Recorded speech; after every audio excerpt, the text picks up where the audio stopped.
ওরকম বলছো কেন? তুমি খাও, আরামসে খাও, খেয়ে দিও, শুয়ে পড়ো। আমার আরামসে দরকার। আচ্ছা, আরামসে না হলে কষ্টতে খাও, আরামসে। দেখো মেনটেন্স করো। টাকা সব ভাত খেয়ে নাও বলছি, নাহলে আমার 5 মিনিট লাগবে, কারেন্টে লাগিয়ে দেবো, কারেন্টে বাদ চাপিয়ে দেবো। আচ্ছা, আমরা তাহলে বলবো না, আমরা তাহলে বলবো না। তোমাকেও কিছু বলা যাচ্ছে না। ঠিক আছে।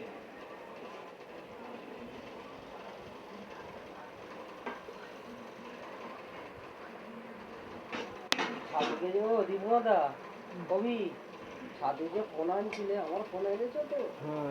এনেছো তো? মানে ওইটাই আমি চাই। ভেন্ডি হয়েছে। ভেন্ডি সাধুকে, হ্যাঁ কেন বলছি আমার হচ্ছে সাধু ফোন। কেন ভেন্ডি কেন হয়েছে? কি করে বলো, পড়েছে খেয়ে না ঢুকে এবারে মাংস দিলে